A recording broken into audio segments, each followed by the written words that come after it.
Hello friends, मैं CA मोहित पुनेठा आप सबका स्वागत करता हूं आपके अपने चैनल टेक्स गपशप में। आज की ये वीडियो बहुत ज्यादा इंपॉर्टेंट रहने वाली है, मेनली उनके लिए जो शेयर्स में इन्वेस्टमेंट करते हैं या फिर वो इक्विटी ओरिएंटेड म्यूचुअल फंड में इन्वेस्टमेंट करते हैं, तो वहां पे उनके लिए तो ये बहुत जबरदस्त, बहुत ज्यादा इंपॉर्टेंट वीडियो रहने वाली है। लास्ट तक जो है इसको देखिएगा और अपने जो है यहाँ आप देखोगे कि किस तरीके से आप अपनी कैलकुलेशन लगा के भी बहुत एक अच्छा अमाउंट जो है टैक्स का जो है सेव कर सकते हो, टैक्स प्लानिंग कर सकते हो। ठीक है ना। तो वो टैक्स प्लानिंग आपको जो है ईयर वाइज करनी पड़ेगी, क्योंकि गवर्नमेंट भी हमारे को बहुत सारी जो है फैसिलिटी देती है, एग्जम्पशंस देती है, लेकिन उस एग्जम्पशन को कैसे अवेल करना है, उसकी कैलकुलेशन कैसे करनी है, वो सब हमारे को जो है करके चलना पड़ेगा। ये कैलकुलेशंस जो है आपको हर साल करनी पड़ेगी, क्योंकि आपको इवेल्युएट करना पड़ेगा आपका कितना कैपिटल गेन जो है राइज हो रहा है, उसके हिसाब से आपको उसकी बुकिंग करके जो है अपना जो है टैक्स जो है सेव करके चलना पड़ेगा। मैं आपको एक इलस्ट्रेशन के थ्रू जो है दिखाता हूं कि किस तरीके से जो है इसको हम वर्क जो है परफॉर्म कर सकते हैं। सेम वर्किंग जो है आप अपने जो आपकी जो इन्वेस्टमेंट है, आपका जो पोर्टफोलियो है, आप उसमें लगाइए और जो है उसके हिसाब से अपनी ट्रांजेक्शन्स को बुक करिए। और वहां पे जब आप देखेंगे तो आपको ईयरली जो है यहाँ पे बेनिफिट देखने को मिलेगा कि जो है आपकी प्रॉपर वहां पे टैक्स प्लानिंग हो रही है और वहां पे जो है अकॉर्डिंगली आपको जो है बेनिफिट रहेगा। तो आइए मूव करते हैं स्क्रीन पे और आज की डिस्कशन को शुरू करते हैं, जहां पे एक एग्जाम्पल के तहत मैं आपको दिखाऊंगा कि किस तरीके से हम इसको परफॉर्म कर सकते हैं। लेकिन आपको ध्यान में रखना है ये एक एग्जाम्पल के तौर पे है। यहाँ पे आपको अपनी पोर्टफोलियो का जो है एक्चुअल जो है वर्किंग जो है हर साल जो है करके चलनी पड़ेगी, ताकि क्योंकि पोर्टफोलियो हर एक का अलग अलग है। ठीक है ना। तो अपने आपके पोर्टफोलियो में किस में गेन आ रहा है, किस में लॉस आ रहा है, लॉन्ग टर्म कैपिटल गेन है कि नहीं है। ठीक है ना। फर्दर आपका जो है आप उस शेयर्स का आगे रिटेन करना चाहते हैं, नहीं रिटेन करना चाहते, वो सारे फैक्टर जो है वो जो है वो सारे फैक्टर जो है बहुत ज्यादा इंपॉर्टेंट रहेंगे। ठीक है ना। तो मैं आपको एग्जांपल पे मूव करता हूं और शुरू करते हैं आज की डिस्कशन को। तो इसके लिए हमारे को सबसे पहले जो मैंने आपको बात कही कि आपको चेक करना पड़ेगा कि आपने उस फाइनेंशियल ईयर में, हम एग्जांपल लेके चल रहे हैं, चलो फाइनेंशियल ईयर 24-25 का। तो 24-25 में हम मान लेते हैं कि हम एक बार ये वाला जो है हम अपना प्रॉफिट जो है इसको बुक करके चलना चाह रहे हैं। प्रॉफिट उसको हम बुक करेंगे। ठीक है ना। उससे फर्क क्या पड़ेगा, देखो जितना हमारा इन्वेस्टमेंट है वो इन्वेस्टमेंट जो है वो इन्वेस्टमेंट हमारी उतने की उतनी वैल्यू, इन्वेस्टेड वैल्यू हमारी वैसे की वैसी ही रहेगी। ठीक है ना। वो इन्वेस्टेड वैल्यू वैसे की वैसी ही रहेगी। और आपका होना क्या है, बेसिकली जो प्रॉफिट है अगर आप इकट्ठे उस प्रॉफिट को निकालते, अगर आप उसको 10 साल के लिए उस शेयर्स को होल्ड करते और 10 साल बाद उस शेयर्स को विड्रॉ करते, तो एक अमाउंट जो है अगर उसमें आपको 5 लाख का गेन हो जाता, तो उस पे जो है 1,25,000 की तो एग्जम्पशन मिल जाएगी। ठीक है। जो कि पहले 1 लाख की एग्जम्पशन थी, उसको गवर्नमेंट ने बढ़ाकर 1 लाख को 1,25,000 कर दिया, तो 1,25,000 की तो एग्जम्पशन मिल जाएगी। बाकी 3,75,000 के ऊपर जो है आपको 12.5% जो है लॉन्ग टर्म कैपिटल गेन लग जाएगा, है ना। तो इसलिए हमारे को करना क्या है, वो जो हमारा 5 लाख का प्रॉफिट है उसको हमारे को ईयर में डिस्ट्रीब्यूट कर देना है। हम उसको ईयर में डिस्ट्रीब्यूट कर देंगे। उसको हमने जो है 5 लाख को 4 सालों में बांट दिया, तो हमारे को जो है यहाँ पे हमारी टैक्स प्लानिंग हो गई, यहाँ पे हमारे को जो है टैक्स नहीं लगा। तो इस तरीके से हमारे को कैलकुलेशन करके करते हुए चलनी है।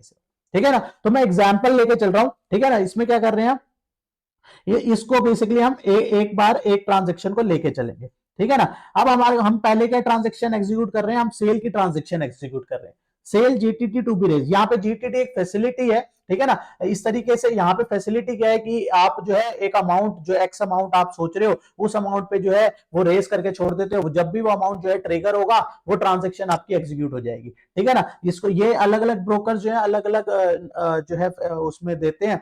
जैसे इस जीटीटी, इसको ज़रोदा के अंदर, ज़रोदा जो शेयर बुकिंग ऐप है उसमें जो है जीटीटी बोला जाता है। इस तरीके से जो एक फैसिलिटी है, मान लो अभी जो रेट चल रहा है ये 100 से लेकर 105 में फ्लक्चुएट हो रहा है। ठीक है ना। तो आप चाहते हो कि भैया 105, 100 से 105 तो फ्लक्चुएट हो रहा है, तो ये हमारी मेरी जो ट्रांजेक्शन है, जैसे ही रेट 106 हो जाए और मेरा जो है ट्रांजेक्शन सेल के एग्जीक्यूट हो जाए। तो इसमें हुआ क्या कि आपने इमीडिएट नहीं सेल किया, आपने जो है अब एक ट्रांजेक्शन को जो है डाल के छोड़ दिया। आपने एक रिक्वेस्ट डाल के छोड़ दी कि जब भी जो है रेट इसका 106 पहुंचे ना, तो अपने आप वो ट्रांजेक्शन मेरी एग्जीक्यूट हो जाए और 106 में मेरा सेल हो जाए। इसमें फायदा क्या होगा, आपको जो है 1 रुपए का एक तो ये बेनिफिट हो गया, और आपको हर टाइम एक्टिव नहीं रहना पड़ा। वो जब भी जो है ट्रिगर होगा वो अपने आप जो है ट्रांजेक्शन एग्जीक्यूट हो जाएगी। ठीक है ना। तो हमने यहाँ पे इस माध्यम से भी जो है, यहाँ पे हम देखेंगे इस माध्यम से भी हमारे को बेनिफिट मिल जाएगा, और साथ ही साथ हम बुकिंग भी करते हुए चलेंगे। कैसे? मैंने एग्जाम्पल के लिए लिया कि मान लेते हैं मेरे पास जो है किसी भी कंपनी यहाँ पे मान लेते हैं कंपनी एक्स है। ठीक है। इस कंपनी के मेरे पास मान लेते हैं फॉर एग्जांपल 2159 शेयर्स है। 2159 शेयर्स मैंने होल्ड करे हुए हैं। ठीक है। अब मैंने क्या करा, मैंने अपनी कैलकुलेशन लगाई। मैंने कैलकुलेशन इस तरीके से लगाई कि जो मेरा प्रॉफिट निकल के आए, जो मेरा लॉन्ग टर्म कैपिटल गेन निकल के आए, वो उतना निकल के आए जितना एग्जेम्प्ट है, जितना एग्जेम्प्ट है, ताकि उसके ऊपर टैक्स ना लगे। तो मैंने क्या कैलकुलेशन रखी, मैंने कहा कि भैया जैसे मैंने जीटीटी लगाई, तो मैंने यहाँ पे 160 की जीटीटी डाल दी। मैंने 160 की डाल दी कि 160 जब भी वो अमाउंट आए, वो अपने आप ट्रांजेक्शन एग्जीक्यूट हो जाए। मान लो अमाउंट अभी चल रहा है 155 से लेकर 140 से 155 का चल रहा है, तो मैंने यहाँ पे 160 की यहाँ पे जीटीटी डाल के छोड़ दी कि भैया जब भी 160 आ जाएगा अपने आप बाय हो जाए। उससे फायदा क्या है मेरे को, वही जो मैंने आपको बताया कि मेरे को हर एक, नहीं तो होता क्या, अगर मैं बहुत जल्दी उसको एग्जीक्यूट करना चाहता तो मैं उसको हो सकता है 145 के अंदर ही सेल कर देता। ठीक है ना। मैंने थोड़ा सबर रखा क्योंकि मेरे पास पूरा फाइनेंशियल ईयर पड़ा है। मैंने सबर रखा और मैंने यहाँ पे करा कि भैया आपका जब भी 160 हो जाए, वो आपको डिपेंड करेगा कि आप कौन से मंथ में हो। अब आप मान लो मार्च में ही हो तो आपको जल्दी करना पड़ेगा ताकि उसी साल में जो है वो प्रॉफिट बुक हो जाए, है ना। ये मान लो आप जो है नवंबर में हो तो आपके पास दिसंबर, जनवरी, फरवरी, मार्च 4 महीने पड़े हैं, तो आपके पास सफिशिएंट टाइम है, तो आप उस हिसाब से जो है जीटीटी अपने हिसाब से डाल के छोड़ सकते हो। तो मैंने यहाँ पे 160 की जीटीटी डाल के छोड़ दी कि 160 जो है जब हिट होए तो वहां पे बाय हो जाए। तो मेरा ये मान लेते हैं बहुत पुरानी होल्डिंग थी। ठीक है ना। बहुत पहले से मैंने होल्डिंग करके रखी थी, और मैंने यहाँ पे क्या करा, उसकी उसकी एवरेज प्राइस आ रही थी 27 रुपए की। 27 रुपए की मेरी बाइंग थी, और वो 27 रुपए का शेयर मान लेते हैं आज 150 रुपए का पहुंच गया। मैंने 160 के डाल के या 155 का पहुंच गया, 158 का पहुंच गया, मैंने 160 के डाल के छोड़ दी। 160 जैसी आए भैया वो ट्रांजेक्शन एग्जीक्यूट हो जाए। तो 100 ट्रांजेक्शन जैसे ही वो मान लो वो 10 दिन बाद एग्जीक्यूट हो गई, तो मेरे पास जो है सेल की ट्रांजेक्शन हो जाएगी। 940 मेरे शेयर सेल हो जाएंगे 160 रुपए के हिसाब से, तो 1.5 लाख रुपए जो है मेरे पास सेल कंसिडरेशन में आ जाएंगे। और मेरी बाइंग कितनी थी, 940 रुपए के हिसाब से, 27 रुपए के हिसाब से 940 से 25,000 रुपए की बाइंग थी, तो मेरा 1,24,000 रुपए का प्रॉफिट उस साल में बुक हो गया। ठीक है ना। अब मेरा प्रॉफिट बुक हो गया। प्रॉफिट होने के बाद क्या पोजीशन रही, प्रॉफिट होने के बाद पोजीशन ये रही, position after sale transaction execute क्या हुई, मेरे जो 2159 शेयर्स थे उसमें 940 घट गए और 1219 शेयर्स रह गए, और मेरी जो इन्वेस्टमेंट वैल्यू थी 59,000 की, उसमें से 25,000 की वैल्यू जो है लेस हो गई है, जो मेरा बाइंग प्राइस है। ठीक है ना। ये कैसे निकलेगा, ये निकलेगा 940 shares at the rate this, ये जो मेरी बाइंग प्राइस है ये कम हो गई, और मेरी इन्वेस्टमेंट की अब वैल्यू रह गई। जब मेरी सेल की ट्रांजैक्शन हो गई तो मेरा जो है शेयर्स भी कम हो गए और हमारी इन्वेस्टमेंट कम हो गई। अब मेरे को, मेरा पर्पस क्या था, मेरा पर्पस रिडीम करना नहीं था, शेयर्स पे पैसा लेना नहीं था, मेरा पर्पस क्या था, प्रॉफिट बुक करना। इसलिए जो मेरी इन्वेस्टमेंट है, जो मेरे पास सेल कंसिडरेशन आई, मैं दोबारा से इस पैसा को जो है दोबारा से जो है इन्वेस्ट कर दूंगा, या तो मैं सेम अमाउंट पे जो है उसको दोबारा से खरीद लूं। ठीक है ना। प्राइस तो मूव करते रहेंगे, तो या तो अब हमारे को इसमें भी थोड़ा प्रॉफिट बुक करना है, तो हम क्या करेंगे, हम उसको बाय करेंगे 150 के उसमें। ठीक है ना। ये जो मैंने आपको एग्जांपल बताया ना कि जो रेंज चल रही है उस हिसाब से आपने जब बाय करने के, जब हमने सेल करने की सोची, तो थोड़ा आपने हायर अमाउंट में 160 रुपए में सेल का डाला। अब जो वो प्रॉफिट शेयर प्राइस तो मूव करता रहेगा, तो आपने उसको डाल दिया क्योंकि आपको जल्दी नहीं है, आप धैर्य रख सकते हैं, तो वहां पे आपने डाला कि भैया ये जब भी 150 का हो जाए ना तो ये बाय हो जाए। ठीक है ना। आप 150 का हो जाए तो ये बाय हो जाए, तो हम यहाँ पे क्या है, हमारे को क्या होता है, वॉलेट में पैसे रखने पड़ते हैं उसमें। अब बाय के केस में क्या होगा, जब आपके डीमेट में पैसे होंगे तभी तो बाय हो पाएगा। सेल में तो कोई दिक्कत ही नहीं है, सेल में तो आपके पैसे आने हैं आपके पास। और बाय में क्या है, बाय में आपको अमाउंट जो है डाल के छोड़ना पड़ेगा। अब आप यहाँ पे 1.5 लाख रुपए आपके पास आए हैं, आपने जो है कम अमाउंट में, इसका हमने कम में क्यों ये किया, कम में इसलिए किया ताकि जब हम जो ट्रांजेक्शन कर रहे हैं उसमें भी हम कुछ प्रॉफिट अर्न कर सके। इसमें क्या प्रॉफिट अर्न कर दिया, मतलब 240 ही मैंने शेयर्स लिए 150 रुपए के, सेल करे 160 के हिसाब से और बाय करे 150 रुपए के हिसाब से, तो 1,41,000 के बाय हो। तो मेरे को यहाँ पे भी अराउंड 9,000 जो है समथिंग का फायदा यहाँ पे भी हो गया। 1.5 लाख माइनस 1.5 लाख कितना था यहाँ पे, 150,400 माइनस 141, यहाँ पे भी इस ट्रांजेक्शन में भी मेरे को जो है फायदा निकल के आ गया। कितने का? 9400 का। तो ये प्रॉफिट हो गया, ठीक है ना।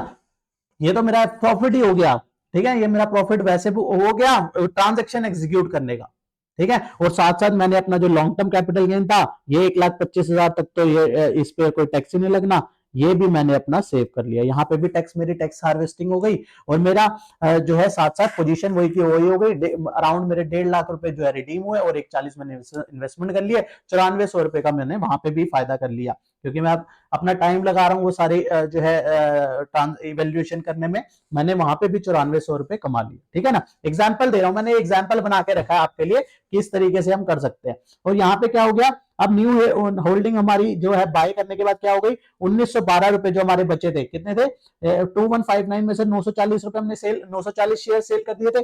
1219 शेयर हमारे पास बचे थे, तो 1219 में से फर्दर हमने दोबारा से 940 रुपए जो 940 शेयर बाय कर लिए। तो हमारे पास सेम जो है शेयर जितने थे, 2159 हमारे पास पहले भी शेयर थे, आज भी हमारे पास उतने ही शेयर्स है। और फर्क क्या पड़ा, हमारी इन्वेस्टमेंट वैल्यू बढ़ गई। हमारी इन्वेस्टमेंट वैल्यू यहाँ पे कितनी बच गई थी, 33,000 की थी। अब 33,000 में से 141 और जुड़ गया, 33,000 में 141 और जुड़ गया, 141 और के 174,662 की हमारी जो है अब इन्वेस्टमेंट वैल्यू रहेगी, ठीक है ना। तो ये हमने जो है इस तरीके से हमें करना क्या, अगर हम हर साल इस तरीके से कैलकुलेट करते चलेंगे, अपने प्रॉफिट को बुक करते हुए चलेंगे, 1,25,000 हम हर साल अगर बुक करते हुए चलेंगे, तो हमारे को अपने आप ही जो है हमारा जो है अच्छा खासा बेनिफिट जो है निकल के आ जाएगा, ठीक है ना। 1 लाख, ये जो हमने एग्जाम्पल के लिए लिया, आप अपने हिसाब से कैलकुलेशन लगा सकते हैं। आप 1 लाख की बुकिंग कर लीजिए, 1,25,000 इसलिए ले लिया मैंने, इसलिए निकाला उतना गेन क्योंकि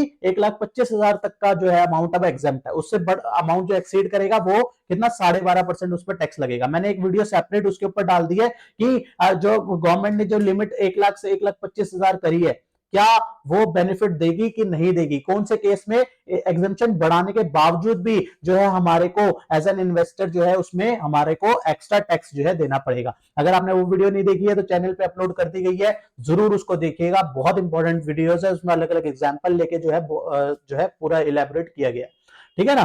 तो यहाँ पे इस तरीके से आप टैक्स जो है टैक्स हार्वेस्टिंग कर सकते हैं, टैक्स सेविंग अपनी कर सकते हैं। लेकिन आपको जो है थोड़ी वर्किंग करनी पड़ेगी, थोड़ी मेहनत करनी पड़ेगी, क्योंकि हर एक का पोर्टफोलियो अलग है। मैंने एक एग्जाम्पल के लिए जो है बना के दिया है यहाँ पे, ताकि आपको जो है एग्जाम्पल में समझ आ जाए। इसमें हमने करा क्या, सबसे पहले जो है एक तो गेन बुक कर लिया, गेन की कैलकुलेशन लगाई कि मेरा 1,25,000 का गेन निकल के आ जाए। उसके बाद की पोजीशन जो है वो मैंने आपको दिखा दी है, उसके बाद की पोजीशन है, ठीक है ना। उसके बाद मुझे क्या करना पड़ेगा, दोबारा बाय करना पड़ेगा। तो दोबारा बाय करने के बाद मैंने हमारी नेट पोजीशन यही निकल के उस तरीके से आ गई। बेसिकली पर्पस क्या था, हमारा प्रॉफिट बुक हो गया। ऐसे ही प्रॉफिट हम अगले साल भी बुक कर लेंगे, 1,25,000 का, 1,25,000 का अगले साल भी कर लेंगे। जो एग्जाम्पल लेके चल रहे थे स्टार्टिंग में, हमने 1,25,000 के जो है अपना प्रॉफिट बुक करते गए, तो हमारा जो है पूरा, जो हम 5 लाख का वाला एग्जांपल ले रहे थे कि 5 लाख का लॉन्ग टर्म कैपिटल गेन हमारे को अराइज हुआ, तो हमने उसको 4 पार्ट में बाइफरकेट कर लिया और हमारे को 0 जो है उसके ऊपर टैक्स लगा, ठीक है ना। तो इस तरीके से जो है हम अपनी टैक्स हार्वेस्टिंग जो है कर सकते हैं। तो इसी के साथ आज की डिस्कशन को क्लोज करते हैं, मिलते हैं नेक्स्ट वीडियो में नेक्स्ट टॉपिक के साथ। टिल देन बाय बाय, जय हिंद, जय भारत।